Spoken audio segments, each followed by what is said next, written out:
Hai teman-teman, seperti yang kita tahu, setiap pembangunan, baik gedung, jembatan, dan infrastruktur lainnya, membutuhkan suatu perencanaan atau kerennya biasa disebut dengan desain.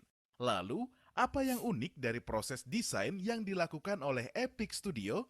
Mari masuk. Selama 3 tahun Epic Studio berdiri, kami pernah mengerjakan berbagai jenis desain konstruksi, meliputi studi kelayakan, detail desain, dan rancang bangun. Kami sudah pernah menyelesaikan 38 desain infrastruktur yang terdiri dari jembatan girder beton dan baja, jembatan slab on pile, jembatan box precast, jembatan kereta api, jembatan gantung, jembatan balance cantilever, jembatan cable stayed, serta dermaga dan jetty.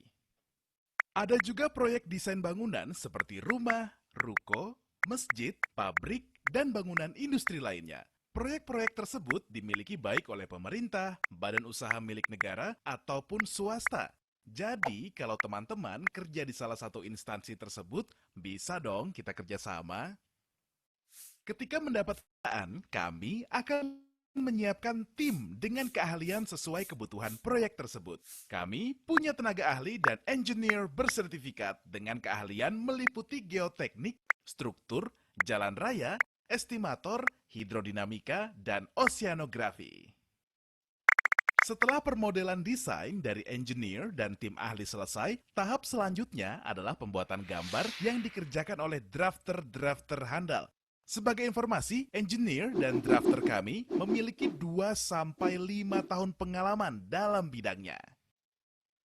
Nah, tapi teman-teman juga sering menanyakan, wah, dinding dan balok bangunan saya retak-retak, fungsi ruang akan berubah. Apakah bebannya sama? Mau nambah lantai juga, tapi kolom dan pondasinya kuat tidak ya? Berapa lama lagi umur bangunan saya ya? Masih kuat gak ya bangunan saya dengan peraturan gempa sekarang? Dan lain sebagainya. Yap, selain mendesain bangunan baru, Epic juga dapat melakukan review desain terhadap bangunan existing, serta memberi rekomendasi perbaikan yang optimum sesuai dengan kebutuhan. Sebelum mereview, biasanya divisi desain dibantu oleh divisi asesmen untuk melengkapi data primer yang dibutuhkan. Apa sih asesmen itu? Tonton video berikutnya ya. Proyek jembatan underpass Simpang Ngurah Rai di Bali, jembatan yang ada di Tol Pandaan Malang, jembatan overpass ke Basen, jembatan Siak 2 di Pekanbaru, Taman Alun-Alun Cianjur, dan bangunan pada kawasan Summarecon Bandung seperti Agate Studio, Ruko Crystal, Ruko Magna, Klaster Dayana, Klaster Denisa, dan Klaster Emily adalah beberapa desain kami yang sudah terbangun. Kami akan terus membangun bersama-sama dengan teman-teman sekalian tentunya.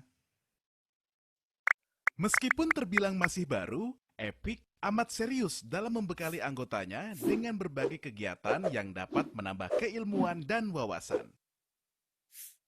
Kami memiliki divisi Research and Development atau R&D. Kami aktif sebagai pembicara maupun peserta dalam seminar atau workshop. Kami juga memiliki kemampuan dalam melakukan studi khusus seperti pushover analysis, steel structure, remaining life analysis based on corrosion rate, time history nonlinear analysis, 3D model finite element analysis, dan project financial modeling. Kami juga sangat peduli dengan penggunaan program berlisensi yang dapat mendukung pekerjaan yang berjalan. Kami menggunakan Midas Civil, AutoCAD, Plaxis, Windows 10, dan Microsoft Office Original yang terus diupdate secara berkala. Nah, dengan ini, teman-teman bisa tidur nyenyak deh. Epic Studio, for your epic solution. Baiklah, halo semuanya, selamat malam. Perkenalkan, saya Rocky. Hari ini saya bertindak sebagai moderator pada acara malam hari ini. Dan selamat datang juga di Epic Centrum, Epic Ngobrol Santai dalam Forum yang ke-21 dengan tema Port Planning 101, Visibility and Challenge, yang akan dibawakan oleh Pak Adrian Firdaus. Jadi untuk materi dan rekaman ulang, nanti akan diupload melalui website kami, epicstudio.co.id, dan untuk sertifikat hingga saat ini kami belum menyiapkan untuk peserta Epic Centrum. Jadi sekali lagi saya ucapkan selamat datang bagi teman-teman yang sudah hadir. Sekarang tercatat sudah 100 orang yang mendaftar dan hingga saat ini ada 49 yang hadir. Semoga bertambah ya nanti. Jadi sedikit memperkenalkan narasumber kita pada malam hari ini yaitu Pak Adrian Firdaus yang sering dipanggil Pak Ade.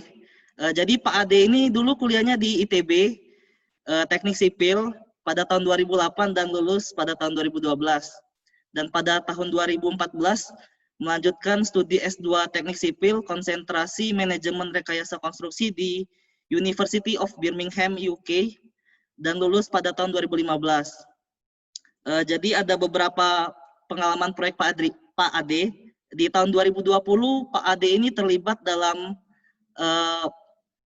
pelabuhan Murhum Bau-Bau, studi kelayakan KPBU Kementerian Perhubungan Indonesia sebagai Port Engineer. Lalu ada lagi pelabuhan Tanjung Intan, Master Plan Review PT Pelindo 3 sebagai Port Engineer.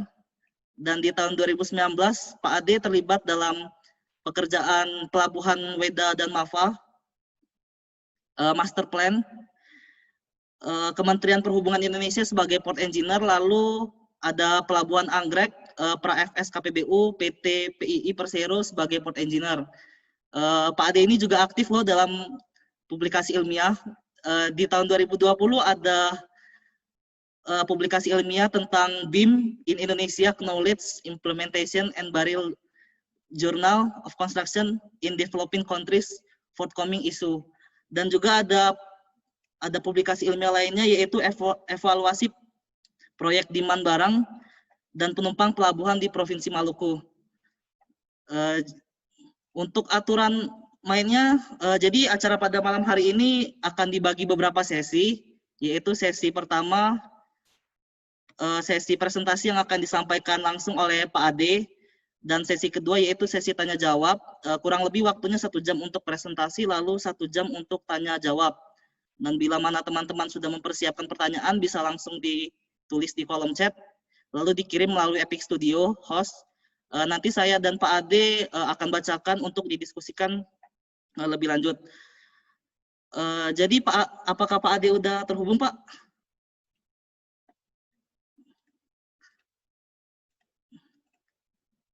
Sudah, Rob. Oke, siap Pak. Mungkin bisa langsung aja Pak ya? Ya. Oke. Silakan Pak, waktu dan tempat dipersilahkan Pak. Oke.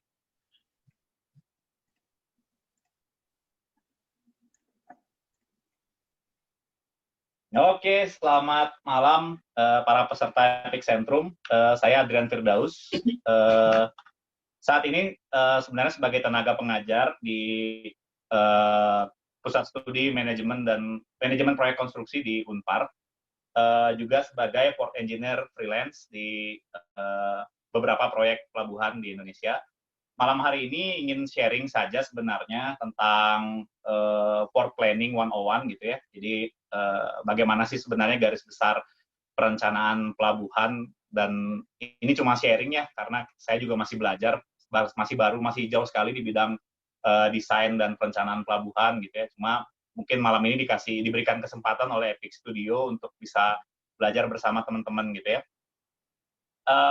Sebelumnya Rocky, suara saya jelas ya? Jelas Pak, jelas. Baik, mungkin di awal saya akan menyampaikan overview ya sebenarnya dari presentasi saya ini akan apa saja bentuknya.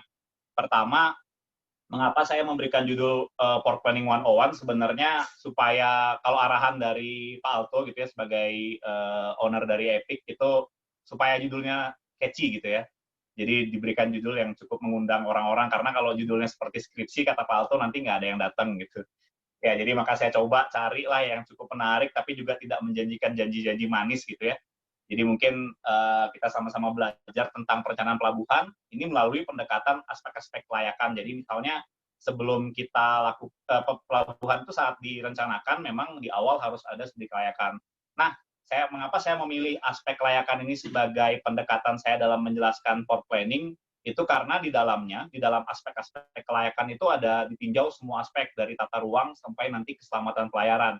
Harapan saya adalah kita semua bisa sama-sama belajar dari aspek-aspek tersebut sehingga memperoleh gambaran umum bagaimana sebenarnya pelabuhan itu direncanakan dari semua aspeknya gitu ya. Jadi saya juga sempat ikut Epicentrum sebelumnya yang penuh dengan desain analitik dan numerik dan banyak angka struktural segala macam. Mungkin malam ini kita refreshing sedikit, kita lihat dari sisi yang berbeda dari banyak aspek tentang sebuah infrastruktur gitu ya. Jangan berharap saya akan mengeluarkan banyak angka ataupun satuan-satuan yang rumit gitu ya, karena malam hari ini kita refreshing sedikit untuk melihat infrastruktur secara garis besar. Oke?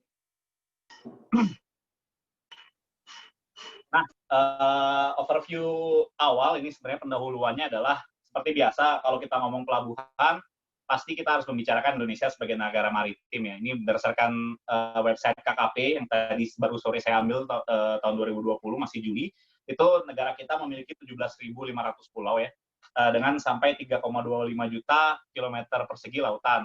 Gitu.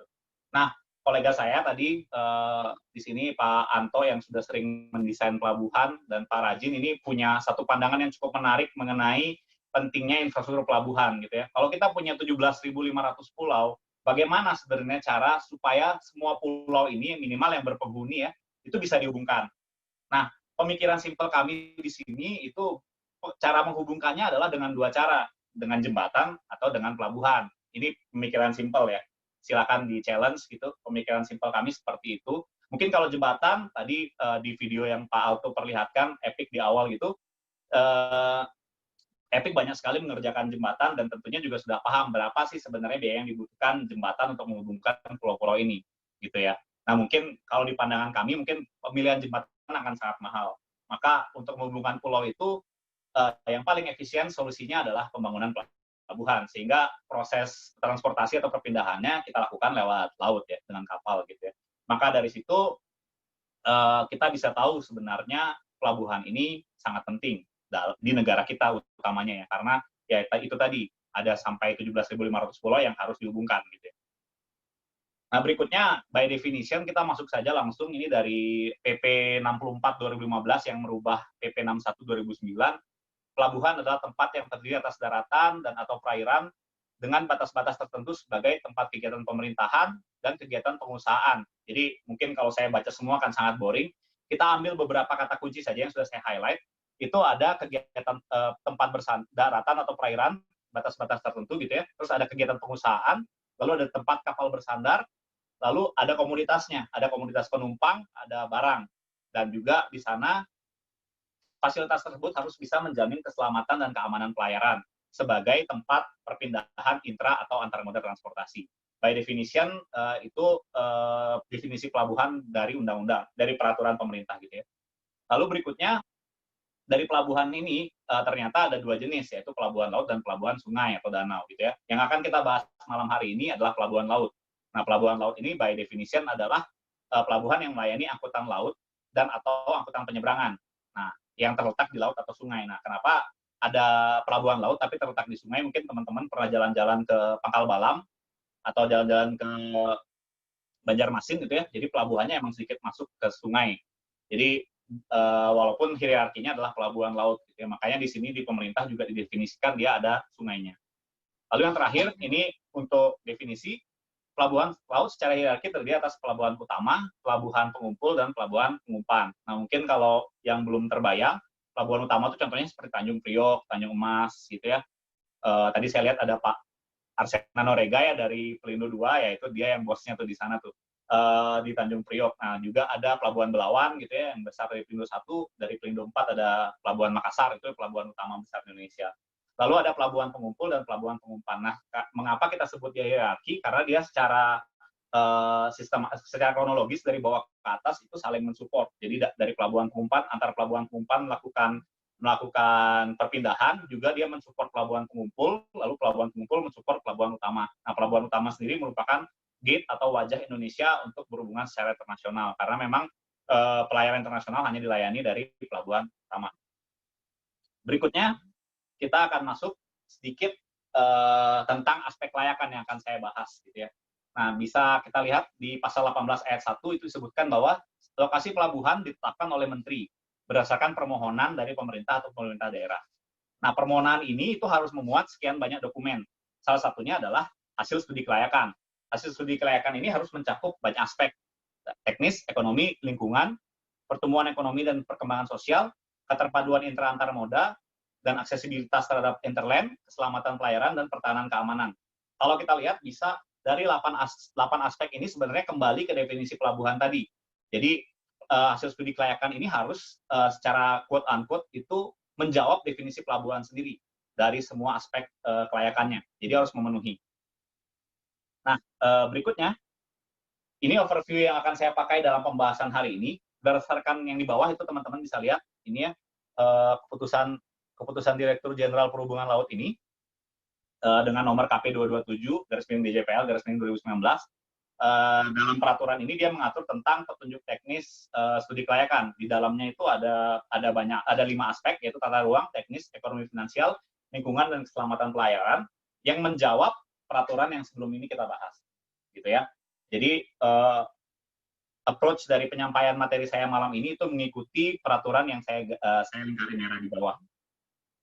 Nah, jadi dalam penyampaian aspek ini juga supaya saya tidak capek bicara gitu, saya nanti akan menunjukkan sedikit video karena untuk setiap aspek saya akan coba hubungkan dengan beberapa pengalaman pekerjaan pelabuhan yang pernah saya kerjakan.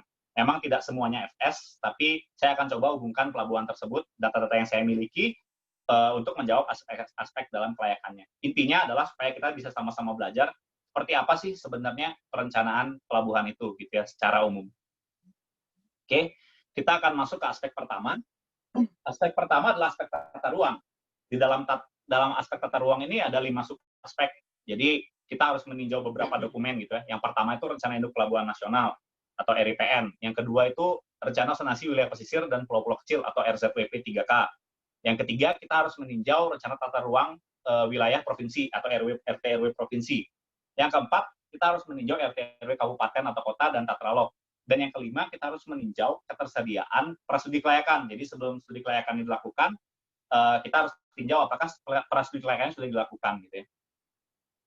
Untuk pekerjaan pertama ini, saya ambil contoh dari pekerjaan yang saya lakukan di pertengahan tahun ini, yaitu Pelabuhan Tanjung Intan di Kota Cilacap.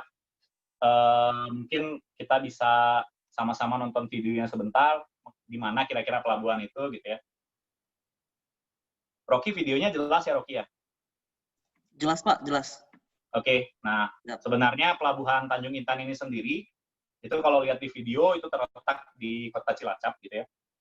Dia di selatannya berbatasan langsung dengan Samudra Hindia, dan juga dia secara berseberangan dengan Pulau Nusa Kambangan gitu ya. Nah ini Pelabuhan Tanjung Intan di Cilacap, Jawa Tengah. Nah, ini pelabuhannya cukup besar ya. Jadi alur masuk kapalnya, alur itu seperti jalan masuknya, gang masuknya itu. Nah, itu alur masuk pelabuhannya itu dari Samudra Hindia, itu lewat selat yang membatasi antara Cilacap dan Pulau Nusa Kambangan. Nah, dia punya banyak sekali dermaga di sini ya. Menurut kunjungan lapangan kami waktu itu saya sendiri yang ke sana, itu ada 6 buah dermaga yang masing-masing itu ada kepentingannya dan kegunaannya masing-masing. Gitu. Ya ini mungkin salah satu positifnya juga ya bekerja sebagai port engineer gitu, bisa jalan-jalan dan melihat air gitu ya, lihat yang biru-biru. Ya mungkin bisa jadi pertimbangan teman-teman yang masih fresh graduate atau masih menempuh pendidikan gitu ya. Jadi setelah lulus mungkin ini salah satu yang bisa teman-teman pertimbangkan sebagai pekerjaan. Nah, ini ada banyak sekali dermaga dan memang aktivitasnya sangat sibuk ya di pelabuhan ini. Oke, berikutnya ya kita akan masuk ke sub-aspek pertama, yaitu Rencana Induk Pelabuhan Nasional. Nah, untuk Rencana Induk Pelabuhan Nasional ini sebenarnya kita bisa lakukan secara online ya. Kita download saja dokumen Rencana Induk Pelabuhan Nasional. Itu nomornya KP 432 tahun 2017 yang sebenarnya tahun ini sudah diupdate. KM3 2020 kalau nggak salah saya. Tapi memang isinya tidak banyak berubah. Nah, di dokumen tersebut kita cari pelabuhan yang akan kita rencanakan itu ada atau tidak, dan hierarkinya sesuai atau tidak. Nah, contohnya seperti pelabuhan yang tadi kita tinjau, itu Pelabuhan Tanjung Intan, berada di Kabupaten Kota Cilacap, itu hierarkinya dari tahun 2017 sampai 2037 adalah PP. PP itulah pelabuhan pengumpul. Jadi, pelabuhan tinjauan kita ini sudah ada di dalam RIPN. Jadi, kalau misalnya kita lihat di Juknis, ini kita sudah lihat bahwa dia dapat mendapatkan nilai 100 ya kira-kira. Nah, jadi di juknis itu seperti ini bentuknya, ada subkriteria, ada parameternya, dan ada nilainya. Jadi kita cocokkan saja. Di dalam ini kita bisa lihat tadi bahwa dia sudah tertera di dalam rencana induk pelabuhan nasional dan sesuai dengan hierarkinya. Jadi kita bisa beli 100 untuk subaspek RIPN. Subaspek berikutnya adalah rencana zonasi wilayah pesisir dan pulau-pulau kecil atau RZWP 3K. Nah, RZWP 3K ini kita bisa peroleh secara online, ini saya dapat secara online, dan juga nanti saat kunjungan lapangan kita bisa cocokkan ke kantor provinsi ya, karena yang mengeluarkan adalah provinsi. Di sini bisa kita lihat dikeluarkan oleh Gubernur Jawa Tengah dengan nomor perdanya 13/2018. Di dalam dokumen tersebut kita harus memeriksa apakah sebenarnya wilayah kerja dan wilayah kepentingan pelabuhan kita itu sudah masuk ke dalam RZWP 3K ini. Contohnya di dalam RZWP 3K itu kita dapat peta ini, peta yang teman-teman lagi lihat. Nah, kita harus pilih di dalam peta-peta tersebut pelabuhan kita di mana. Kita harus cek. Nah, ini zoom in-nya jadi seperti ini. Kita bisa lihat bahwa di dalam peta tersebut ini ya, Pelabuhan Tanjung Intan ini yang saya lingkari merah, ini sudah tertera di dalam rencana zonasi wilayah pesisir dan pulau-pulau kecil Provinsi Jawa Tengah. Dan sudah tadi kita lihat, sudah sama-sama kita lihat dia diperdakan oleh Gubernur Jawa Tengah. Maka untuk RZWP 3K, kita juga memberikan nilai 100. Ini contoh ya, contoh di pelabuhan ini. Jadi rencana lokasi dari dalam RZWP 3K yang sudah diperdak. Nah, berikutnya, itu adalah rencana tata ruang wilayah provinsi atau RT/RWP. Nah, dokumen ini bisa kita dapat secara online atau biasanya sih kalau misalnya kita melakukan perencanaan pelabuhan, kita harus mendatangi kantor dinasnya kalau kunjungan lapangan. Nah, terakhir kami ke lapangan itu memang dokumen RT/RW provinsi itu adanya di Dinas PUPR sekarang ya, bukan Bapeda lagi. Jadi kita harus ke sana menanyakan apakah RT/RW yang kita dapat di internet itu masih berlaku atau sedang dalam proses review. Karena biasanya hal-hal tersebut sangat krusial ya. Apakah dia masih dalam proses, bisa saja di dokumen yang kita dapat di internet itu belum ada si pelabuhan ini. Tapi saat kita datang ke sana, ternyata masih dalam proses review dan sudah dimasukkan pelabuhannya ke sana. Maka ini contohnya dia sudah diperdakan dan pelabuhan Tanjung Intannya ada di dalam dokumen RT/RW provinsi. Nah, berikutnya jadi kita bisa nilai bahwa pelabuhan tersebut sudah tertera dalam RT/RW provinsi yang sudah diperdakan dan sesuai hierarkinya, sehingga mendapatkan nilai 100. Nah, berikutnya adalah RT/RW kabupaten atau kota. Nah, kemarin saat saya ke lapangan ke Cilacap, itu saya berkunjung ke Dinas PUPR untuk mendapatkan dokumen ini. Hard copy-nya ya kalau bisa ya. Jadi, kalau memang ada revisi, jadi kita sudah dapatkan. Namun, memang di dalam dokumen tersebut sudah dinyatakan bahwa Pelabuhan Tanjung Intan akan dilakukan peningkatan fungsi menjadi pelabuhan utama. Jadi memang di dalam dokumen, di dalam penilaian RT/RW kabupaten ini, kita sudah bisa berikan nilai 100 juga, karena dia sudah tertera dalam RT/RW kabupaten yang sudah diperdakan dan sesuai dengan hierarkinya. Nah, aspek terakhir dalam aspek tata ruang adalah ketersediaan dokumen prasudi kelayakan. Nah, di dalam dokumen ini, dalam contoh Tanjung Intan ini, memang saya tidak memegang dokumen prasudi kelayakannya karena memang menjadi hak milik Pelindo. Waktu itu memang karena pekerjaan saya tuh tidak ada hubungannya dengan ini, jadi saya tidak minta dokumen ini. Jadi namun pelabuhan Tanjung Intan sendiri sudah beroperasi cukup lama ya, maka memang dia pasti sudah memiliki prasudi kelayakan. Jadi nilainya mungkin antara yang 100 atau yang 80 ini. Jadi tergantung di dalamnya, itu yang dominan itu adalah aspek sospol hankam atau cuma ekonomi saja gitu. Jadi yang diinginkan dari nilai 100 adalah prasudi kelayakannya, aspek dominannya adalah sosial, politik, dan pertahanan keamanan. Jadi secara sosial, politik, dan pertahanan keamanan, pelabuhan ini sudah layak. Gitu ya. Nah, mungkin sekaligus saya cerita, dokumen prasudi kelayakan ini dilakukan sebelum studi kelayakan. Jadi kalau misalnya studi kelayakan ini menurut teman-teman memang sudah cukup makro, berarti prasudi kelayakan ini lebih makro lagi. Jadi dia menilai apakah sebenarnya di sebuah wilayah itu diperlukan sebuah pelabuhan. Jadi di situ. Nah, nanti lanjutannya ke studi kelayakan sebenarnya. Jadi mengapa di sini ada nilai-nilai seperti ini? Karena biasanya kita mengajukan 3 buah lokasi yang harus dinilai dalam studi kelayakan. Nah, ketiga lokasi ini nanti kita akan nilai masing-masing, yang nilainya paling tinggi akan kita pilih sebagai lokasi pelabuhan kita. Kurang lebih seperti itu. Makanya di sini mungkin teman-teman bingung ada nilai-nilai ini ya. Nilai-nilai ini ada di dalam juknis yang tadi saya bilang. Oke, itu aspek tata ruang. Berikutnya kita akan masuk ke aspek yang mungkin lebih menantang, yang poinnya paling besar yaitu aspek teknis. Di dalam aspek teknis ini ada jarak perairan, sampai dengan bentuk topografi di pelabuhan tersebut, gitu ya. Nah, untuk studi kasus aspek teknis ini saya ambil nih pelabuhan yang saya kerjakan di 2018-2019, itu adalah pelabuhan Kaiwatu yang letaknya di Maluku Barat Daya ya. Itu yang tanda jangkar merah, sangat jauh di timur gitu ya. Jadi di pelabuhan ini sedikit kita tonton videonya. Nah, pelabuhan ini cukup jauh, namun pelabuhan ini sendiri memang merupakan salah satu pelabuhan yang dimasukkan dalam pelabuhan tol laut, gitu ya. Jadi memang dimampiri dalam tanda kutip, dimampiri oleh kapal-kapal tol laut. Maka memang pembangunannya cukup menjadi sorotan di tahun tersebut, gitu ya. Nah, ini pelabuhannya memang cukup asri, gitu ya. Ada 2 tresel yang menghubungkan 1 dermaga di situ. Lalu dia letaknya memang di sekitar pemukiman yang cukup padat penduduk gitu ya, walaupun memang tidak ada pembebasan lahan waktu itu yang dibutuhkan dalam pengembangan pelabuhannya. Ya mungkin ini sekali lagi teman-teman lihat memang kalau kita bekerja di bidang pelabuhan memang sering jalan-jalan ya dan melihat lapangan gitu. Dan kunjungan lapangan itu menjadi krusial untuk bisa menyerap aspirasi dan sekaligus kita benar-benar memotret keadaan di lapangan yang tidak bisa kita lakukan via online. Ya, berikutnya langsung kita masuk ke sub aspek pertama, yaitu jarak perairan. Yang dimaksud jarak perairan ini sebenarnya gini, sebenarnya dari garis pantai, ini ya garis pantai yang merah ini garis pantai, berapa jarak antara garis pantai ini ke perairan yang akan kita rancang sebagai dermaga gitu ya. Di sini ini dermaganya di situ. Jadi kita mau tahu berapa sebenarnya jarak ini, gitu ya. Kita mau tahu jarak tersebut berapa, itu didapatkan melalui survei primer, survei batimetri kita sebutnya. Jadi kita memetakan kedalaman laut, kedalaman perairan yang ada di sekitar dermaga. Nah, ini petanya, peta batimetri yang dihasilkan dari survei batimetri tersebut. Di sini outputnya adalah kontur perairan beserta kedalamannya. Nah, ini kalau kita zoom in, kita bisa tahu sebenarnya output dari sini, dari aspek ini apa. Sebenarnya kita butuh trestle atau causeway ini ya, itu seberapa panjang? Atau apakah kita butuh pengerukan? Kalau misalnya si trestle atau causeway ini kita butuhnya sangat panjang menjorok ke laut. Ini kaitannya ke biaya ya. Kalau misalnya trestle-nya kita butuh sangat panjang gitu ya. Contoh kemarin saya di Pangkal Balam, di Pangkal Pinang itu ada satu studi kelayakan itu yang lokasinya itu membutuhkan trestle yang panjangnya sampai 1 kilo ya. 1 kilo ya, itu sangat mahal sekali jadinya.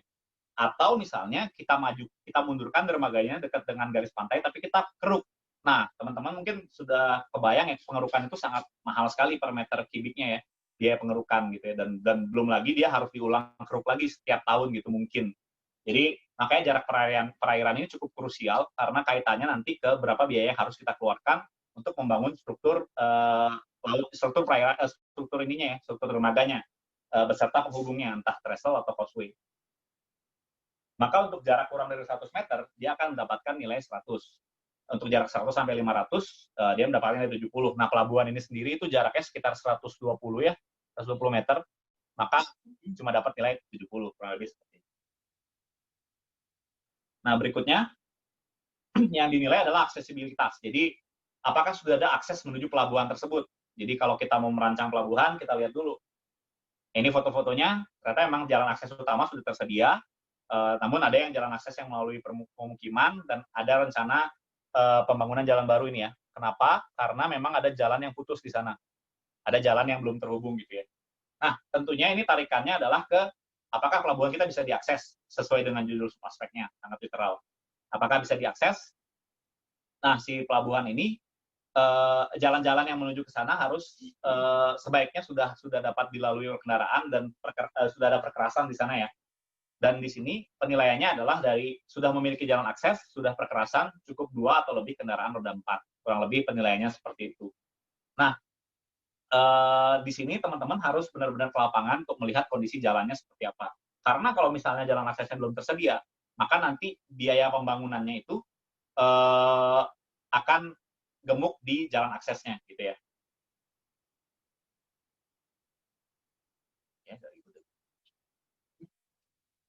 Nah, berikutnya infrastruktur penunjang. Yang aspek berikutnya yang kita nilai adalah infrastruktur penunjang. Nah, infrastruktur penunjang ini kita nilai apakah sudah ada jaringan listrik dan air bersih yang menuju ke lokasi gitu ya. Nah, sebentar saya pakai headset dulu barangkali.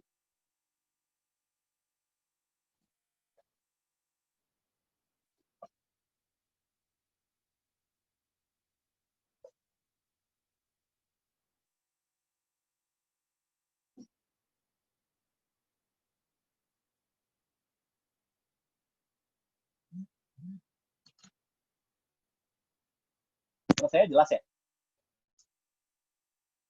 Putus-putus, Pak. Halo Rob, suara saya jelas? Putus-putus. Barusan putus tadi, Pak ya? Tapi sekarang udah jelas? Udah jelas, Pak. Jelas, Oh ya, jelas, siap. jelas. Saya lanjutkan ya. Oke, Pak. Ini saya silakan. pakai headset dulu, biar makin ini suaranya. Oke, Pak. Nah, berikutnya aspek yang kita tinjau adalah tinggi gelombang alami. Nah, tinggi gelombang alami ini didapatkan dari survei primer, itu berupa pencarian data angin ya. Ya, data angin ini nanti kita rubah untuk pertama mendapatkan yang disebut dengan mawar angin. Jadi mawar angin ini kenapa disebut mawar? Karena kita harus intinya plotting dari data-data angin itu, karena data angin itu ada berupa besarnya dan arahnya ya. Jadi kita plot dulu dia ke 8 arah mata angin untuk mengetahui arah mana yang paling dominan gitu ya. Karena arah angin ini yang akan mengenerate gelombang. Jadi dari arah angin ini kita masukkan ke dalam model kita gitu untuk bisa mengenerate sebenarnya berapa tinggi gelombangnya. Nah, tinggi gelombang yang kita dapatkan itu karena data angin biasanya agak jauh lokasinya, titiknya bukan di garis pantai gitu, maka di sini disebut tinggi gelombang dalam. Nah, nanti kita masukkan ke model untuk mendapatkan tinggi gelombang yang kita inginkan di lokasi mana gitu ya. Bisa di dekat dermaga. Yang kita nilai adalah besarnya H25. Nah, mungkin teman-teman yang teknik sipil pasti sudah sering melakukan analisis frekuensi data hujan ya. Nah, kurang lebih H25 ini mirip dengan banjir periode ulang 25 tahun. Ini seperti gelombang periode ulang 25 tahun juga. Nah, kita nilai di sini tanpa breakwater gitu ya, tinggi gelombang alaminya itu tingginya berapa? Kalau misalnya dia tingginya kurang dari 0,5, dia akan mendapatkan nilai yang sangat besar di sini. Gitu ya. Nah, tinggi gelombang alami ini saya potong sedikit, dia akan langsung berhubungan dengan waktu operasional yang menjadi aspek penilaian selanjutnya. Nah, waktu operasional ini kita nilai dalam 1 tahun, berapa bulankah gelombang tersebut tidak melewati batas gelombang yang aman untuk kapal bersandar gitu ya. Ternyata saat kita lihat di sini, ini ya, tinggi gelombang 0 sampai 1 meter dan tinggi gelombang 1 sampai 2 meter itu ternyata terlampaui 76,17 dan 17,6. Jadi hampir 90% ya, tapi tidak full 100%. Pelabuhan ini bisa digunakan selama setahun. Jadi implikasi dari persentase ini adalah dikalikan dalam setahun. Jadi kurang lebih mungkin 11 sampai 12 bulan ya. Jadi tidak penuh dalam setahun dia bisa digunakan.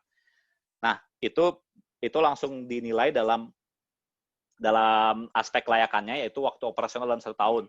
Apabila dia bisa sepanjang tahun, dia dapat nilai 100. Namun berdasarkan persentase tadi, dia cuma 8 sampai 12 bulan, maka nilainya cuma 80 gitu ya.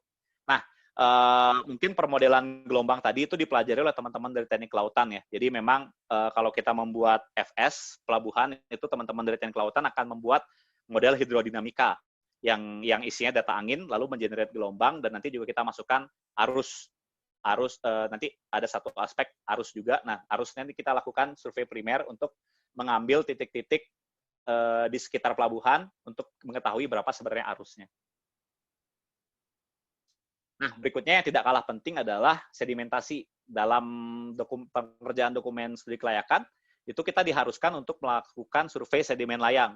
Nah, sedimen layang itu maksudnya kita mengambil sampel sedimen yang ada di kedalaman tertentu, biasanya 0,6 sampai 0,8 D. Nah, jadi dari survei pengambilan sedimen layang itu, jadi bentuk alatnya itu seperti grabber sebenarnya. Jadi dia ngambil contoh sedimen sedikit aja itu untuk dibawa ke lab. Nah, di laboratorium kita analisis sebenarnya bagaimana karakteristik si sedimen tersebut. Maksudnya nanti karakteristik sedimen itu akan dimasukkan ke model hidrodinamika untuk mengetahui sebenarnya berapa rate sedimentasi di sekitar lokasi yang kita inginkan. Nah, kalau rate sedimentasi itu cukup tinggi, maka nanti bisa saja diperlukan pengerukan gitu ya. Nah, namun kalau misalnya cukup rendah, bisa saja tidak diperlukan pengerukan. Nah, di lokasi ini sendiri memang tidak dibutuhkan pengerukan, namun mungkin nanti di lokasi yang teman-teman akan desain, itu bisa saja diperlukan pengerukan. Nah, pengerukan sendiri kalau dilihat dari aspek ini, itu ada capital dredging atau maintenance dredging yang di situ dibilang pemeliharaan. Capital dredging ini letaknya di awal project ya, jadi kita keruk dulu sehingga dia bisa beraktivitas, kedalamannya cukup gitu ya, karena kan kita nggak mau kapalnya karam ya. Karena kapalnya karam nanti jadi temuan dan tidak memenuhi aspek keselamatan pelayaran.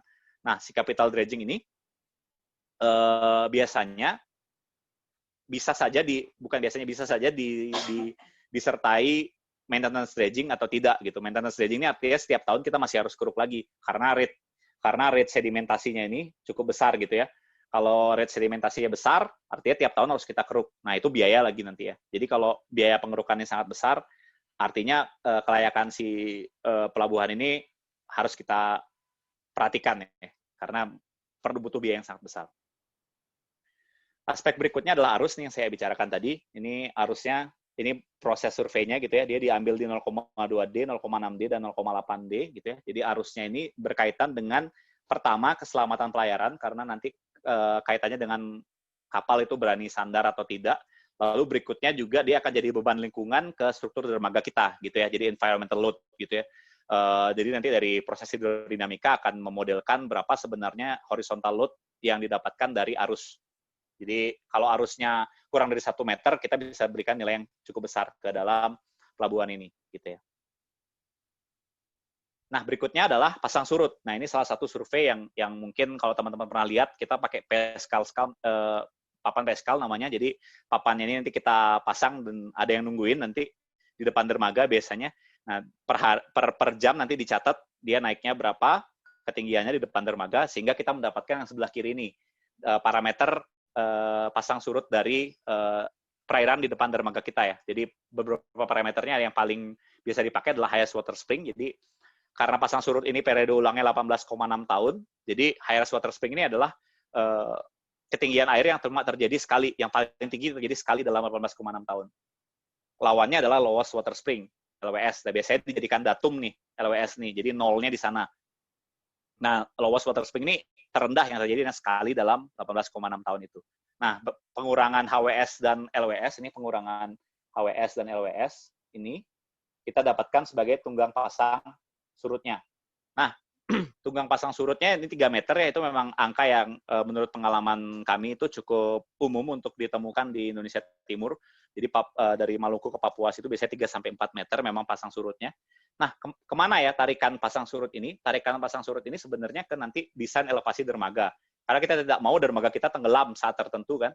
Jadi atau ketinggian. Jadi bisa saja kalau kita desainnya terlalu tinggi, kita butuh tangga untuk penumpang atau barang nanti dimobilisasi dari kapal ke dermaga. Jadi kalau misalnya dia terlalu tinggi, kita salah menentukan elevasi, nah itu akan sangat sulit untuk diubah lagi. Maka perencanaan pasang surutnya sangat penting di awal gitu ya, jangan sampai salah. Nah, kriterianya sendiri, tunggang pasang kurang dari 2, dia akan dapat nilai 100. Untuk 2-5, ini kita hanya cuma dapat nilai 75. Gitu ya. Untuk aspek terakhir di teknis adalah topografi. Nah, ini sangat umum ya, mungkin kalau kita belajar teknik sipil, survei topografi ini sangat sudah umum sekali. Yang dinilai di sini adalah kelandaian, kontur, dan tidak tergenang saat pasang, juga yang terakhir tidak ada pemukiman. Ini tarikannya adalah kalau tidak ada pemukiman tentu berarti kita tidak perlu pembebasan lahan, tidak perlu adanya keluar uang untuk membebaskan lahan dan pemukiman kembalinya gitu ya. Dan juga tidak harus memberikan dampak sosial yang terlalu besar karena harus memindahkan penduduk gitu ya. Lalu untuk kelandaian dan kontur ini mungkin ininya ke site preparation ya, mungkin akan ada cut and fill yang cukup mahal, nah dan mungkin bahkan nanti juga buang materialnya kemana, nah itu juga harus kita pertimbangkan. Mungkin tarikan dari topografi itu ke arah sana. Jadi biaya yang kita butuhkan untuk site preparation. Nah, mungkin banyak teman-teman geoteknik di sini yang mungkin tadi saya lihat ada Mas Yuda, mantan bos saya di Arena Reka Persada di Jakarta. Nah, dia dulu bos saya lah intinya. Ini kenapa tidak ada parameter geoteknik gitu ya? Mungkin pertanyaannya seperti itu. Nah, saya juga di tahun ini sebenarnya melakukan penelitian itu untuk menyempurnakan JUKDIS ini sendiri. Nah, di dalam penyempurnaan itu saya melihat literatur luar dan juga melakukan DLP teknik atau wawancara ke beberapa ahli pelabuhan dan pemangku kepentingan pelabuhan itu yang ada di Indonesia. Nah, hasilnya memang kalau mungkin nanti penelitian itu bisa saya usulkan ke Kementerian Perhubungan, itu saya akan coba masukkan parameter geoteknik ya. Mungkin kondisi tanahnya di lokasi tersebut nanti berdasarkan hasil bor seperti apa. Sehingga mungkin kita bisa lihat apakah dia walaupun nanti di belakang ada peta rawan bencana ya, cuma kita bisa lihat mungkin apakah memang ada potensi likuifaksi di sana atau memang tanah software-nya banyak. Nah, itu mungkin kita bisa lihat lebih dini ya di studi kelayakan. Nah, sepanjang pengalaman saya, sependek pengalaman saya ini, memang parameter geoteknik itu tidak ada di dalam juknis kelayakan. Kedepannya saya ingin mengusulkan hal tersebut gitu ya. Nah, berikutnya aspek ketiga adalah aspek ekonomi dan finansial. Dalam aspek ekonomi dan finansial ini, yang pertama dinilai adalah pertumbuhan PDRB. PDRB ini adalah produk domestik regional bruto, itu yang menggambarkan kondisi ekonomi suatu daerah. Jadi syaratnya di sini kalau bisa dia pertumbuhannya lebih dari 5% per tahun. Lalu yang kedua adalah potensi hinterland. Karena kita tahu pelabuhan itu kan sebenarnya sistemnya, kalau bukan kita bikin pelabuhan, kita berharap ada ekonomi, maka yang satu lagi adalah ada pergerakan ekonomi, kita butuh pelabuhan untuk mensupport itu, gitu ya. Jadi potensi hinterland ini adalah sebenarnya daerah yang mempengaruhi atau yang berpengaruh terhadap aktivitas ekonomi di pelabuhan tersebut. Misalnya pelabuhan Tanjung Priok itu hinterlandnya cukup luas, dari Provinsi DKI Jakarta mungkin bisa sampai Banten dan Jawa Barat. Jadi wilayah-wilayah yang memanfaatkan yang akan berpotensi untuk berkontribusi terhadap aktivitas di Pelabuhan Tanjung Priok. Nah, gambarannya adalah kalau misalnya Tanjung Emas, berarti ada irisan hinterland tuh. Ada daerah yang mungkin akan lebih memilih Tanjung Emas karena jaraknya lebih dekat, tapi ada juga daerah yang lebih dekat ke Tanjung Priok sehingga hinterlandnya dia masuk ke hinterland Tanjung Priok. Berikutnya ini yang cukup sedikit agak masuk ke istilah ekonomi, yaitu ada economic interest rate of return, dan yang terakhir financial internal rate of return gitu ya. Ini economic internal rate of return, sebenarnya salah ketik. Jadi kita nilai bahwa dia secara ekonomi dan secara finansial seperti apa. Nah, ekonomi ini hubungannya dengan manfaat, finansial ini hubungannya dengan profit. Jadi yang satu benefit, yang satu profit gitu ya. Nah, untuk ini saya ambil ini contoh pelabuhan yang saya kerjakan tahun 2018, yaitu Pelabuhan Sebuku di Kalimantan Selatan. Nah, ini mungkin kita nonton video sedikit sambil saya istirahat bicara juga. Nah, ini lokasinya di Pulau Sebuku di Kalimantan Selatan. Ada 3 alternatif lokasi. Nah, kalau pekerjaan ini memang kebetulan FS yang saya dapatkan. Nah, ini alternatif 2, ini alternatif yang waktu itu dipilih akhirnya. Ya, ini kurang lebih seperti ini. Situasinya di sana memang kalau gini.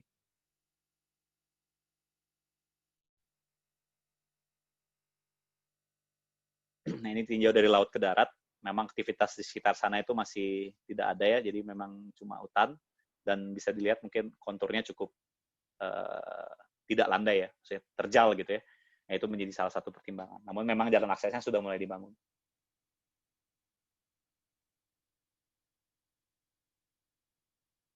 Ya, saya lanjutkan. Nah, aspek pertama adalah potensi hinterland. Nah, dalam potensi hinterland ini kita harus tinjau, kita harus berangkat ke lapangan, kita lihat apakah memang sudah ada aktivitas atau pabrik-pabrik yang nanti kita wawancara, minat mereka dalam menggunakan calon pelabuhan ini, gitu ya. Jadi kita tanya, Pak, akan ada rencana pembangunan pelabuhan. Bapak sudah mendengar, sudah misalnya. Terus apakah Bapak berminat untuk memakai? Berapa produksi Bapak per tahun? Nah, itu kita karena pulaunya kecil ini, Sebuku ini masih sempat waktu itu kami datangi gitu ya. Dan di sini potensinya kami dapat dari tahun 2009 itu untuk bongkar itu berarti di situ butuhnya berapa, yang muat itu dia punya potensi berapa untuk dibawa ke daerah lain. Nah, ini dinilai sesuai dengan hierarki pelabuhan. Nah, potensi hinterlandnya ini apakah dia memiliki potensi daerah yang cukup untuk kita bangun pelabuhan gitu. Seperti saya bilang tadi, bisa saja ekonomi yang memerlukan pelabuhan, atau dengan adanya pelabuhan ekonomi itu tumbuh gitu ya. Jadi di sini sesuai dengan hasil kunjungan tadi kita dapat nilai cuma 60 nih. Ya, jadi nanti teman-teman kalau memang dapat proyek FS pelabuhan harus benar-benar ngetok pintu satu-satu ke calon pengguna pelabuhan gitu ya, supaya bisa mendapatkan gambaran data ini. Berikutnya dari PDRB, nah biasanya kalau teman-teman yang sudah sering berhubungan dengan BPS, PDRB ini hal yang sangat biasa teman-teman lihat. Dari sini kita bisa lihat peningkatannya dari tahun 2012 sampai tahun 2016 gitu ya. Nah, 2016 kita bisa lihat pertumbuhannya berapa persen per tahunnya. Nah, ini menjadi salah satu aspek penilaian. Apabila dia lebih dari 5% per tahun, maka kita bisa berikan nilai 100. Namun sayangnya di lokasi itu dia sekitar 4%, jadi saya cuma bisa berikan nilai 70 gitu ya. Berikutnya untuk economic interest rate of return, internal rate of return gitu ya. Jadi dalam parameter ini kita meninjau sebenarnya manfaat-manfaat apa atau benefit apa yang bisa pelabuhan ini generate gitu ya. Nah, manfaatnya kita biasanya membagi antara manfaat bagi pemerintah, manfaat bagi operator pelabuhannya nanti, dan manfaat bagi masyarakat. Nah, manfaat-manfaat ini kan biasanya bentuknya bentuknya tuh kualitatif ya. Kayak contohnya ini manfaat langsungnya peningkatan aksesibilitas wilayah itu kan sulit untuk kita kuantifikasi. Nah, bentuknya masih kualitatif. Nah, kalau saya biasanya menyajikan kualitatifnya, juga mencoba untuk mengkuantifikasi manfaat-manfaat tersebut. Jadi hasil kuantifikasinya itu nanti kita nilai. Ya, biasanya ada manfaat, ada investasi yang kita bandingkan, sehingga kita bisa dapat nilai parameter internal IRR-nya gitu ya, IRR secara ekonomi, jadi economic IRR kita bisa dapat, lalu kita masukkan ke penilaian ini. Nah, biasanya untuk ekonomik ini pemerintah benar-benar concern, jadi di Kementerian Perhubungan sebagai pemberi pekerjaan, itu benar-benar memberikan concern lebih ke ekonomik dibandingkan finansial. Jadi tidak masalah kalau finansialnya tidak lolos, asal ekonomiknya lolos. Jadi dia memberikan benefit ke masyarakat dibandingkan dia menguntungkan secara finansial gitu ya. Nah, berikutnya aspeknya adalah finansial. Nah, finansial ini sebenarnya kita bisa memakai biaya investasi yang sama dari perhitungan ekonomi, namun yang saat ini kita bandingkannya dengan profit, jadi dengan pemasukan. Nah, memang kalau pelabuhan yang dikelola pemerintah, kita di-cut tarifnya ya. Tarif ini teman-teman bisa lihat, ini tarifnya ini memang ditentukan oleh pemerintah untuk pelabuhan pemerintah gitu ya. Tapi kalau yang swasta nanti memang ada pembahasan tarif di awal. Nah, dari pemasukan terhadap setiap jasa pelabuhan ini, nah makanya juga di awal definisi pelabuhan tuh disebutkan pengusahaan, memang karena pelabuhan itu dalamnya ada pengusahaan ya. Kita bisa mengenerate sebuah pemasukan. Nah, tentunya kalau ada pemasukan, ada biaya, kita bisa dapat IRR gitu ya. Nah, di sini IRR kita nilai apabila dia lolos gitu ya, finansialnya layak, dapat nilai bagus, tapi memang di sini dia IRR jelek ya. Jadi kurang layak secara finansial gitu. Namun ya tidak masalah, karena bobotnya juga kecil. Memang dari juknis ini dinilai juga bobotnya nggak terlalu besar untuk finansial. Nah, jadi, tapi memang kalau misalnya ada nanti pelabuhan kita yang nilai finansial intransfer-nya cukup tinggi, atau FIRR tinggi, nah mungkin nanti pemerintah bisa melihat potensi kerjasama ya dari pelabuhan ini. Nanti kita akan bahas di Future Challenge. Kurang lebih seperti itu yang aspek ekonomi dan finansial. Kita akan lanjut ke aspek lingkungan. Nah, aspek lingkungan ini ada 4 sub-aspek. Yang pertama, status tanah. Apakah sudah dimiliki gitu ya. Kalau misalnya tanahnya belum dimiliki kan akan ada waktu dan biaya yang harus kita keluarkan untuk akuisisi tanah. Lalu yang kedua, dampak lingkungan. Yang ketiga, tingkat kerawanan bencana. Apalagi kita di Indonesia ya ada banyak sekali bencana yang menghantui gitu ya. Lalu yang keempat, apakah sudah ada aktivitas pelabuhan existing. Nah, aktivitas kepelabuhanan existing ini sebenarnya lebih berhubungan ke aspek sosialnya. Karena misalnya kalau sudah ada aktivitas sebelumnya di sana, tentunya memang keberadaan pelabuhan tersebut tidak memberikan dampak atau memang dampaknya sudah bisa diterima oleh masyarakat sekitar gitu ya. Lain kalau misalnya belum ada pelabuhan sama sekali, seperti contohnya yang tadi kita lihat di video gitu, belum ada apa-apa di sana, apalagi ada pemukiman penduduk. Nah itu kita harus benar-benar mensurvei apakah sebenarnya pembangunan pelabuhan ini diterima oleh masyarakat sekitar gitu ya. Nah, ini saya ambil contoh agak ke timur sedikit, ini di Pelabuhan Wakaoga di Papua. Nah, ini memang kebetulan yang saya kerjakan di sana tuh tahun 2018 itu memang studi kelayakan ya, jadi memang bukan seperti yang lain tadi. Yang lain tadi ada yang RIP, ada yang rencana induk pelabuhan, ada yang pra-FS gitu ya. Jadi ini memang beneran FS. Ada 3 alternatif lokasi. Nah, ini langsung yang terpilih saja mungkin yang saya tampilkan ya. Ya, teman-teman bisa sambil lihat keadaan di bagian timur negara kita ini. Nah di sana memang sudah ada kebetulan aktivitas pelabuhan existing gitu ya. Walaupun ini belum beroperasi sepertinya. Ini pembangunan yang dibangun, pelabuhan yang dibangun oleh Pemda, dokumen-dokumennya diurus belakangan. Nah, kurang lebih seperti itu. Fakta yang akan kita sering dapatkan di lapangan sebenarnya. Jalan aksesnya sudah ada, lebar dan sudah diaspal gitu ya. Dan beberapa ini sudah ada dermaga, udah ada, itu trestle yang akan menghubungkan dermaga 2. Ini kantor pelabuhan, ada gate-nya, bisa teman-teman lihat. Ada lapangan penumpukan di sana. Ya, nah dalam penilaian status lahan, itu kita bisa berikan nilai 100 karena lahan sudah dibebaskan dan sudah dikuasai dan ada sertifikatnya gitu ya, sertifikatnya yang membuktikan itu. Nah, kadang memang lapangan kita juga jumpai memang lahan-lahan pelabuhan itu belum dimiliki atau dikuasai secara penuh oleh KSOP atau KUPP gitu ya. Kadang ada masih yang dikontrak ke masyarakat, ada yang merupakan hibah dari Pemda tapi belum ada sertifikatnya. Nah, banyak variasi, makanya memang di sini ada 4 variasi gitu ya. Masalah lahan ini ada banyak. Yang paling bawah adalah lahan tidak dapat dibebaskan, itu yang nilainya paling kecil nanti. Nah, makanya status lahan ini cukup kritis juga dalam kita memberikan penilaian kelayakan sebuah pelabuhan, calon pelabuhan. Berikutnya adalah dampak lingkungan. Nah, memang sebenarnya dampak lingkungan ini kita harus lakukan studi, tapi memang nanti AMDAL dan UKL-UPL itu dilakukan sebelum konstruksi ya. Jadi di sini memang secara normatif aja kita nilai ini. Jadi makanya memang bobotnya tidak terlalu besar karena memang ada studi lanjutannya nanti.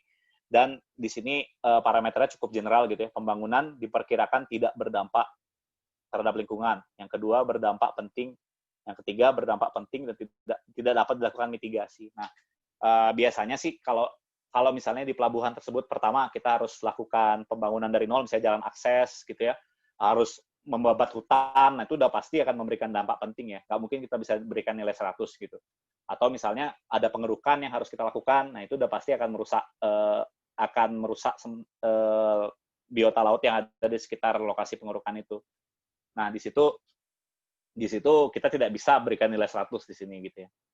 Maka kita harus bisa memberikan masukan juga pada nanti yang akan mengerjakan AMDAL bahwa apa saja list pembangunan yang akan kita lakukan dan kira-kira dampaknya seperti apa. Nah, berikutnya adalah tingkat kerawanan bencana. Karena kita di Indonesia ya gitu ya, jadi ada banyak sekali rawan bencana. Itu contohnya biasanya ada peta banjir, ada peta likuifaksi, ada peta gempa gitu ya. Itu kita gather, kita kumpulkan semua sehingga nanti kita bisa kategorikan apakah tingkat kerawanan bencananya kecil, sedang, atau tinggi gitu. Berikutnya kita akan masuk belum ya. Jadi ini adalah aktivitas pelabuhan existing. Nah, kebetulan waktu kunjungan lapangan kita bisa ambil gambar di sini memang sudah ada aktivitas pelabuhan yang existing. Jadi kita bisa nilai dia 100 gitu ya. Jadi maksudnya ini seperti saya jelaskan tadi, tarikannya adalah ke dampak sosialnya sebenarnya. Lalu kita masuk ke ini yang terakhir ya. Jadi yang terakhir adalah keselamatan pelayaran. Mungkin kalau teman-teman yang belum familiar dengan laut, mungkin ini aspek yang paling tidak kebayang ya. Sebenarnya seperti apa. Nah, yang pertama itu alur pelayaran. Alur itu seperti saya jelaskan tadi, dia adalah jalan masuk ke pelabuhannya gitu ya. Jalan masuknya, kenapa kita sebut jalan masuk? Karena kapal itu punya draft. Draft itu maksudnya berapa banyak badan kapal yang terendam di bawah air ya. Kalau misalnya draft itu sangat dekat gitu dengan dasar laut, tentu akan sangat berisiko ya terjadinya karam gitu ya, dan jadi risiko insiden. Maka sama seperti jalan sebenarnya, Pak, di laut kan nggak kelihatan ya. Kita harus guide si kapal itu. Kalau misalnya kedalaman kiri kanannya di jalan itu dangkal gitu, kita harus guide lewat mana nih kapalnya nih. Jadi alur pelayaran harus cukup lebar untuk kapal dan kedalamannya yang paling penting cukup, dan terutama tidak ada ranjau ya, karena memang dulu pernah ada perang di sini, mungkin ada wilayah ranjau dan ada pipa migas biasanya juga. Nah, itu tidak boleh dilewati gitu ya. Karena itu akan berisiko terhadap keselamatan pelayaran itu sendiri. Lalu kaitannya dengan yang saya ceritakan tadi adalah kebutuhan SBNP. SBNP itu sarana bantu navigasi pelayaran. Nah, ini sarana si rambu-rambu lah, kita sebutnya rambu-rambu pelayaran ini harus ditempatkan sehingga tadi kapal itu bisa di-guide gitu ya, dari luar perairan masuk ke alur, masuk ke dermaga nantinya. Nah, guidance-nya ini sendiri juga tergantung dari kondisi bagaimana di lapangan. Kadang memang kita tidak butuh kalau memang perairannya sudah dalam di banyak sisi gitu ya, nggak ada karang di kiri kanannya. Nah, kalau misalnya memang banyak karang, banyak rintangan, itu pasti butuh SBNP yang memadai gitu ya. Lalu yang terakhir adalah luas perairan. Luas perairan ini dinilai apakah cukup untuk kapal itu olah gerak. Nah, kapal itu kan gerakannya kalau kita masuk alur ya seperti bawa mobil aja, ada belokan di alur. Nanti juga ada putar balik dia kan. Putar balik itu namanya kolam putar. Nah, di kolam putar pelabuhan itu nanti kita nilai apakah sebenarnya perairan kita itu sudah mencukupi. Kurang lebih seperti itu. Nah, kita akan bahas satu-satu. Nah, ini cukup menarik studi kasus yang saya ambil. Ini pelabuhannya Labuan Bajo, ini yang cukup banyak dibahas di berita belakangan ini. Nah, kebetulan kami tahun ini dapat pekerjaan updating RIP-nya gitu ya, karena memang dia akan dilakukan pemindahan terminal peti kemas dari pelabuhan Labuan Bajo yang mungkin teman-teman udah pernah berwisata ke sana gitu ya. Nah, tapi di sana itu di pelabuhannya memang sampai saat ini tuh masih ada terminal peti kemas yang tentunya sangat ini ya, sangat apa namanya, sangat berpengaruh secara estetika dan sirkulasi barang penumpang di pelabuhan itu karena memang banyak penumpang di sini. Nah, ini mungkin kita bisa lihat sama-sama. Pelabuhannya ada di Manggarai Barat, Nusa Tenggara Timur. Nah, ini ada dermaga penumpang, ada juga teman-teman lihat di situ ada ini ya, terminal peti kemas juga. Nah, jadi grand design-nya adalah memindahkan terminal peti kemas ini ke sebuah lokasi baru. Maka di lokasi baru ini dibutuhkan studi kelayakan sebelumnya, kurang lebih seperti itu. Nah, ini pelabuhan existing, mungkin teman-teman yang udah punya Pelabuhan Bajo pasti sudah familiar ya dengan pelabuhan ini. Berikutnya saya akan perlihatkan,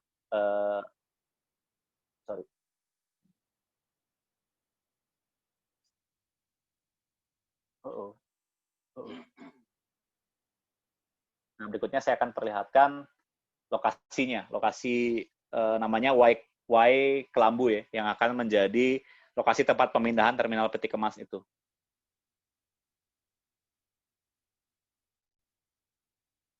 Nah, ini letaknya sekitar 30 menit dari terminal existing. Nah, kenapa cukup menarik untuk saya bahas keselamatan pelayarannya?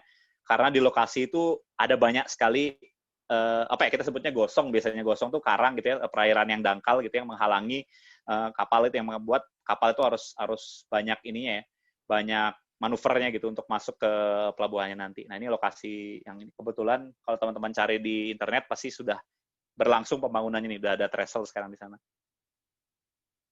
Nah, ini lokasinya. Nah, bisa dilihat di situ ya, perairannya ada yang warna biru tua, secara visual aja udah kelihatan gitu ya. Jadi memang ada pulau-pulau sekitar dan banyak rintangan gitu ya. Nanti kita akan lihat di peta lautnya. Ini lokasi yang akan diusulkan dan sudah dipilih sih sebenarnya Y Kelambu dari 3 alternatif lokasi. Kurang lebih seperti itu. Nah, berikutnya ini alur pelayarannya, kebetulan memang alur pelayaran sudah ditetapkan. Kalau di dokumen kita memang hanya mengusulkan ya, dari konsultan hanya mengusulkan. Karena tentunya harus ada survei tambahan nih yang cuma orang kapal yang mengerti kan. Maka biasanya setelah kita mengusulkan, nanti distrik kenavigasian dari Kementerian Perhubungan itu akan melakukan survei. Untuk di akhir dia akan menetapkan alurnya lewat mana. Nah, ini yang kuning ini alur masuk ke pelabuhannya. Jadi harus belok-belok ya, karena memang di sini ada area-area dangkal di sini ya, dan tentunya karena banyak ada belokan-belokan, ini harus ada banyak rambu-rambu, nomor 5, nomor 4, nah ini nomor 3, nomor 2, nah ini istilah-istilah mereka lah, istilah-istilah navigasian. Nah, makanya di sini itu perlu banyak sekali sarana bantu navigasi sehingga keselamatan pelayaran bisa dijamin. Penilaiannya adalah lebar dan kedalaman alur cukup, tidak ada rintangan. Nah, rintangan navigasi itu biasanya dilihat dari area migas atau ranjau kabel laut. Itu kita lihat dari peta Disidros yang dikeluarkan oleh TNI AL. Ya, dikeluarkan oleh Angkatan Laut. Nah, Disidros ini mengeluarkan peta, di situ biasanya ada legendanya kalau misalnya ada area migas, area ranjau, kabel laut gitu ya. Nah, jadi akan dapat nilai 100 kalau misalnya semua sudah memenuhi dan yang terpenting sudah ditetapkan oleh Menteri. Seperti yang saya bilang tadi, memang setelah kita ajukan, mereka akan melakukan survei untuk memastikan bahwa alur tersebut nanti yang didaftarkan ke Menteri itu adalah koordinatnya. Jadi alurnya di mana dan kebutuhan SBNP-nya di mana.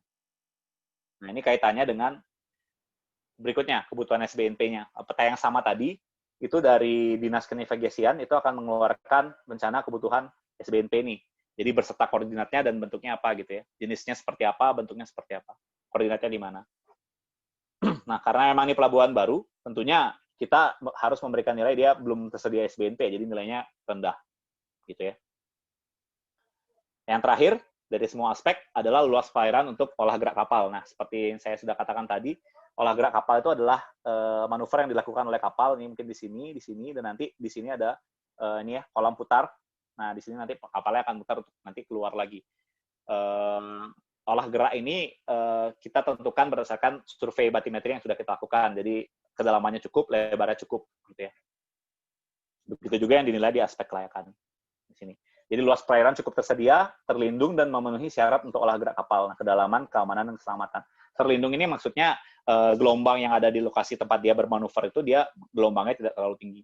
Nah, seperti yang sudah kita bahas di aspek teknis.